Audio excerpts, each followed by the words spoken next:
setelah kelompok Xiaoyan bertemu dengan Kalajengking Naga Racun Langit. Kalajengking Naga Racun Langit pun yang melihat kehadiran kelompok Xiaoyan segera menunjukkan kesongongannya terutama pada Xiaoyan dengan menyepelekan kemampuan yang hanya di kelas Dojong Bintang 2 masih tak layak melawan yang merupakan raja dari segala raja ras Kalajengking. Menyebabkan Xiaoyan pun yang mendengarnya hanya menunjukkan mode diamnya tanpa bergeming sedikit pun atas ejekan itu, melainkan Xiaoyan lah yang menunjukkan reaksinya dengan memberitahukan pada Kalajengking Naga Racun mengenai kedatangan mereka ke sini yang bertujuan mendapatkan sesuatu darinya. Mendengar ini Kalajengking Naga Racun pun terkejut sejenak di balik pandangan memikatnya menatap ke arah tubuh Xiao Yixian sebelum kemudian ia pun mempersilakannya untuk mengambil sesuatu hal itu darinya yang selama ia bersedia menjadi wanita pujaannya, ia tak segan-segan akan mengabulkan semua permintaannya itu. Menyebabkan Xiao Yixian pun segera menjabani tantangan permintaan dari Kalajengking Naga Racun itu dengan kemudian menuntut melontarkan permintaan padanya untuk menyerahkan inti monster yang dimilikinya. Namun mendengar permintaan dari Xiao Yixian, senyum ganas pun segera ditunjukkan Kalajengking Naga Racun mengingat permintaan dari sang dokter peri kecil itu terbilang cukup nyeleneh didengarnya yang hal itu sama saja berniat untuk menghabisinya. Oleh sebab itu merasa marah akan hal ini, ia pun berniat untuk memokatkannya sampai berkeping-keping, tetapi dikarenakan sang dokter peri kecil itu adalah wanita idamannya, ia pun memilih mengincar Xiaoyan untuk membalaskan semua penghinaan yang diterimanya itu. Dengan segera sayap di punggungnya pun tiba-tiba mengepak, diikuti dengan tubuhnya yang secara mengejutkan tiba-tiba menghilang dari TKP-nya, menyebabkan Xiaoyan pun yang melihatnya sontak menunjukkan keseriusan di wajahnya, mengingat ia tahu Bang Kalajengking itu kali ini menuju ke arahnya, sehingga membuatnya pun segera memunculkan cahaya perak di bawah kakinya dan dengan cepat bergegas mundur beberapa langkah dari TKP-nya. Namun baru saja Xiaoyan menunjukkan mode mundurnya ini, sebuah tangan tajam berselimutkan kuku merah dari Kalajengking Naga Racun pun tanpa diduga tiba-tiba melesat ke arah tubuhnya. Tetapi ketika serangan itu sedikit lagi akan merobek tubuhnya, Xiaoyan pun secepat jurik tiba-tiba menghilang dari TKP-nya, muncul kembali di arah kejauhan, sehingga membuat Kalajengking Naga Racun pun yang melihatnya spontan terheran-heran. Namun demikian ia pun tak menghentikan sedikit pun serangannya pada Xiaoyan, saat segera tubuhnya pun melesat lagi ke arahnya, di balik ekor tajam Kalajengkingnya yang tanpa ampun diluncurkannya ke arah dai Xiaoyan, sehingga membuat Xiaoyan pun yang tak dapat menghindari serangan ini secara pasrah terkena olehnya, yang mengakibatkan tubuhnya pun akhirnya tepar di tanah. Akan tetapi tak ada sedikit pun bercak darah dihasilkan dari tubuhnya ini, dikarenakan itu secara mengejutkan hanyalah bayangan Xiaoyan saja, sehingga Mbak Kalajengking Naga Racun pun yang melihatnya lagi-lagi menunjukkan raut wajah herannya. Dengan kali ini ia bisa melihat sosok Xiaoyan muncul kembali beberapa meter jauhnya. Namun ketika keheranan ini masih ditunjukkan Kalajengking Naga Racun, serangan pilar Doki Ungu pun tiba-tiba melesat dari arah belakangnya. Saat ini pun membuatnya tak menunjukkan kepanikannya sedikit pun, melainkan hanya menunjukkan kesantaiannya, mengingat serangan ini yang ternyata berasal dari Xiao Yixian tak ada apa-apanya sedikit pun di hadapannya. Dengan segera ia mengayunkan ekor tajamnya yang tanpa basa-basi dilesatkannya untuk menghancurkan serangan pilar Doki Ungu itu. Sebelum kemudian setelah menghancurkan serangan itu, pandangan ganasnya pun segera menatap ke arah Xiaoyan dan Xiao Yixian, diikuti dengan raungan kerasnya yang segera dilontarkannya ke arah langit. Saat ketika raungan ini terdengar, seluruh penjuru gua pun tiba-tiba mulai bergetar secara dahsyat, bercampur dengan suara amukan tampak seperti rombongan serangga. Dan ketika Xiaoyan serta Xiao Yixian melihat ke arah suara itu berasal, mereka pun dapat melihat sebuah gelombang gas beracun yang segera membentuk sesuatu tampak seperti awan racun muncul di sana. Melihat ini Xiao Yixian pun segera memberitahukan Xiaoyan mengenai awan racun itu yang merupakan sekumpulan binatang beracun di dalam aliran dewa. Oleh sebab itu ia pun mengingatkannya untuk lebih berhati-hati. Saat ini pun membuat Xiaoyan segera menunjukkan pengertiannya akan hal itu, sebelum kemudian pandangannya pun melirik ke arah awan racun itu yang kali ini terbentuk dari banyak napas binatang beracun tampak sangat mengerikan, sehingga membuatnya pun kali ini dirundung rasa gundah gulana merasakan kengerian akan awan racun itu yang kali ini terus memunculkan aura edannya. Tetapi setelah merenung sejenak memikirkan cara untuk melawan awan racun itu, Xiaoyan pun akhirnya memiliki ide untuk mengatasinya. Saat segera ia memberitahu Xiao Yixian untuk melakukan combo bersamanya menyerang awan racun itu, sementara membiarkan Kalajengking Naga Racun melakukan buaku hantam melawan Tian Huo dan boneka setan bumi, mengingat ia tahu kemungkinan keduanya dapat membonyokkan sang siluman itu. Dengan setelah memberitahukan hal ini, Xiaoyan pun segera menjentikan jarinya dan menggosok cincin putihnya, memunculkan boneka setan bumi dan Tianhuo. Saat ketika kemunculannya, Tianhuo pun menunjukkan basa-basi bacritnya pada Xiaoyan mengenai dirinya yang sangat berani menyinggung seorang ahli yang memiliki kemampuan terbilang sangat kuat melebihi Petian, sehingga hal itu pun akan merepotkan dirinya yang tuir ini untuk melawannya. Terlebih lagi dengan tubuh yang kali ini dimilikinya, ia pun merasa sulit baginya untuk menghabisi sang manusia kalajengking itu, apalagi melakukan buah kuantum secara one by one melawannya. Tetapi di sini Xiaoyan pun menyuruh Tianhuo untuk santuy, sebab hal ini dilakukannya hanya untuk mengambil darah esensi binatang ajaib peringkat ke-7 dalam tubuh kalajengking naga itu yang sangat berguna untuk membantunya memperbaiki tubuhnya. Dan ia juga menyuruh Tianhuo agar tak khawatir ataupun merasa takut dalam buah kuantamnya itu, dikarenakan ia sudah menyiapkan boneka setan buminya untuk membantunya dalam melawan kalajengking naga racun.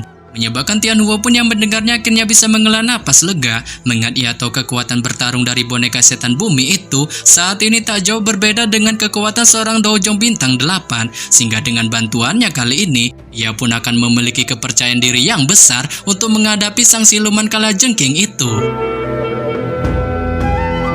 Setelah Tianhuo memikirkan hal ini, Xiaoyan pun kemudian menyuruhnya untuk secepat mungkin menghabisi kalajengking naga racun, dan ia bersama Xiao Yixian akan berkutat membasmi kelompok binatang beracun. Mengingat hal ini harus mereka lakukan untuk menghemat energi keluar dari wilayah gua ini. Saat Tianhuo pun mengangguk mengiyakan perintah itu, sebab ia merasa dengan adanya boneka setan bumi, mudah baginya untuk menghabisi sang siluman kalajengking itu.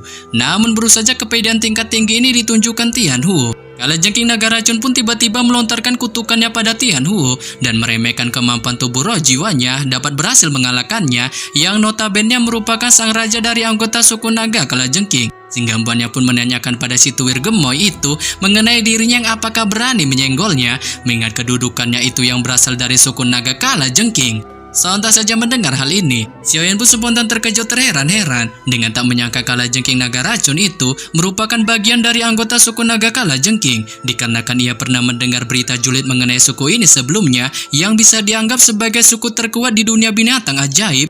Terlebih lagi reputasi mereka cukup bagus nan mentereng, dan dikabarkan bahwa semua anggota suku mereka memiliki garis keturunan naga kuno yang sangat langka di tubuh mereka. Namun demikian, di balik latar belakang hebat yang dimiliki kalajengking naga racun itu, Xiaoyan pun tak menunjukkan ketakutannya sedikit pun akan hal ini, yang bahkan sekalipun jika beliau itu berasal dari suku binatang OP, ia tak akan menunjukkan kegentarannya sedikit pun untuk menyenggolnya. Oleh sebab itu, dengan teriakan perintah yang dilontarkannya pada Tianhuo dan boneka setan bumi, ia pun segera memerintahkan keduanya untuk bergegas menyerang kalajengking naga racun. Menyebabkan Tianhuo dan boneka setan bumi pun yang mendengarnya sontak menunjukkan kepatuhannya akan hal ini dengan segera memunculkan aura energi gila yang dimunculkan di masing-masing tubuhnya. Keduanya pun tanpa basa-basi langsung menyerbu ke arah kalajengking naga racun.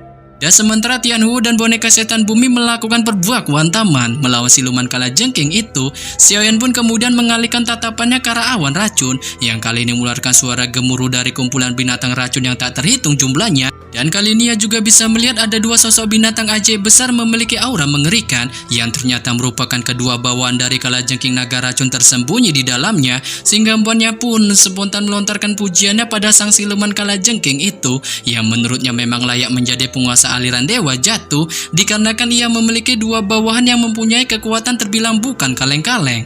Namun ketika pujian ini baru saja dilontarkan Xiaoyan, Xiao Yixian di sampingnya pun tiba-tiba menyuarakan pendapatnya untuk menyerahkan kedua bawahan kalajengking itu padanya, sementara ia menyuruh Xiaoyan untuk mengatasi kerumunan binatang beracun. Saat ini pun membuat Xiaoyan yang mendengarnya tampak merasa ragu dan menanyakan padanya mengenai hal itu yang apakah sanggup untuk dilakukannya. Xiao Yixian pun mengiyakan pertanyaan Xiaoyan itu, sebab ia tahu kedua bawahan itu baru saja mencapai kekuatan bintang 4 dojong, yang dengan hal itu ia pun merasa sangat pede untuk mengatasi mereka. Terlebih lagi tindakan ini dilakukannya agar memfokuskan target Xiaoyan agar tak terpecah belah mengatasi sekumpulan serangga beracun itu, sehingga hal ini dipastikan tak akan membahayakan nyawanya. Menyebabkan Xiaoyan pun hanya bisa mengikuti kemauan dari Xiao Yixian itu, sembari melontarkan tawa songongnya meremehkan kerumunan binatang beracun itu yang menurutnya sangat mudah untuk dibantainya. Tetapi baru saja tawa songong ini ditunjukkan Xiaoyan, raungan amarah pun tiba-tiba terdengar di dalam kerumunan binatang beracun, diikuti dengan dua sosok bawahan kalajengking naga racun keluar dari dalamnya untuk melesat muncul di hadapan kelompok Xiaoyan. Dengan ketika kemunculannya, penampilan keduanya pun terlihat sangat aneh serta sangat berbeda satu sama lain, saat salah satunya memiliki tubuh gemoy tampak seperti sebuah bola raksasa dan salah satu lainnya memiliki tubuh cungkring tampak seperti sebuah ranting di balik kelicikan yang terpancar di masing-masing raut wajahnya.